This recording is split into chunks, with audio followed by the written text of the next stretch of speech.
समस्तंकु नमस्कार चैनल को पुणी स्वागत। आपण केबे अनुभव करिसंती कि जे आपण ईश्वरंक सहित एक गभीर संपर्क खोजुछंती। आज आमे एपरी एक अंश अनुसंधान करिबाकू जाउछु जहा केवल एही कथा प्रदान करे। तेणु आपणकर बाइबल धरंतु किंबा स्क्रीन रे अनुसरण करंतु एवं आसंतु आमे एकत्र भाईन सहित संयुक्त हेबार प्रकृत अर्थ कोन ताहा आविष्कार करिबा। एवं जदि आपण ईश्वरंक वाक्य विषय रे आपणकर बुझामणा वृद्धि करिबाकू चाहंती तेबे सेही सब्सक्राइब बटन दबांतु। माथ्यू अध्याय 4। जीसु परीक्षार सम्मुखीन।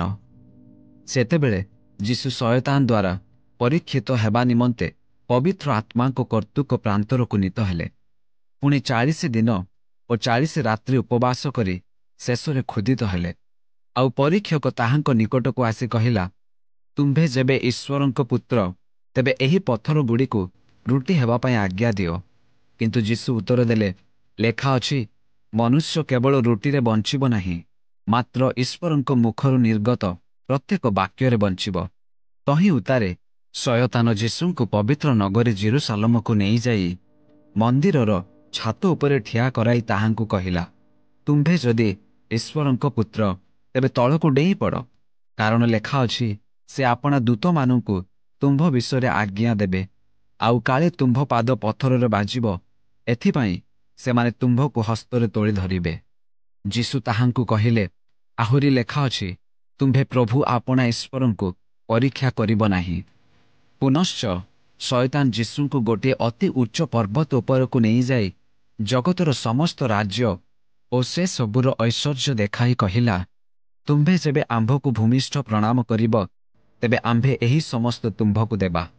तहिरे जीसु ताहाकु कहिले, दूर ह शैतान, कारण लेखा अछि, तुम्भे प्रभु आपणा ईश्वरंकु प्रणाम करिब, पुणी केवल ताहांकर उपासना करिब।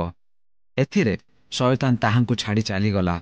आउ देख, दूत माने आसी ताहांकर सेवा करिबाकु लागिले। जीसुंक सेवा कार्य आरंभ परे जोहन धरा पड़िलेनी बोली सुनी से अंतर होई गालिली को प्रस्थान कले। आउ से नाजरित परित्याग करी सबुलून और नप्ताली अंचल रे थिबा समुद्र कूल स्थित कफरनाहुम को जाई सेठारे बास कले।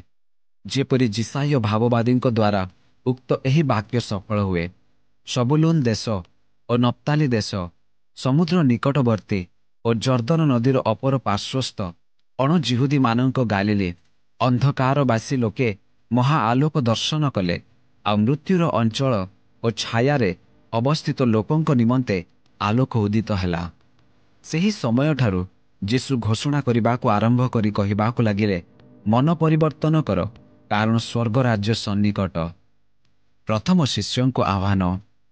से गालिली समुद्र कूलरे बुलुथिबा समय रे सिमोन जहांको पितर बोली कहंते आउ ताहांको भाई आंद्री ए दुई भाईंको समुद्र रे भौरी जाल पकाउथिबा देखिले, कारण सेमाने मत्स्यजीवी थिले।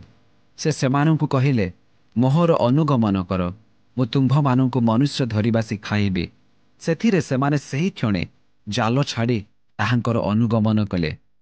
पुणी से सेठारु आगकु जाई जेबदींको पुत्र जाकुब और ताहांको भाई जोहन नामक आउ दुई भाईंको सेमानंको पिता जेबदींको सहित नौकारे जाल सजाडुथिबा देखि सेमानंकु डाकिले। सेथिरे सेमाने सही क्षणे नौका और सेमानंकर पितांको छाड़ी ताहांकर अनुगमन कले।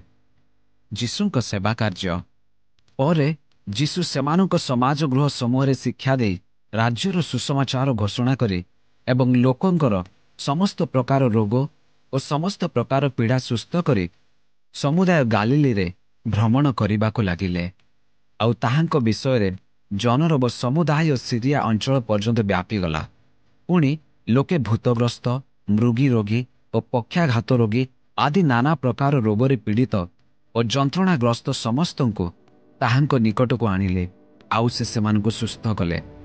पुणी गालिली, देकापली, जेरुसालेम, जिहुदिया प्रदेश और जर्दन नदीर अपर पारिरु बहु संख्यक लोक आसी ताहांक पश्चात गमन कले।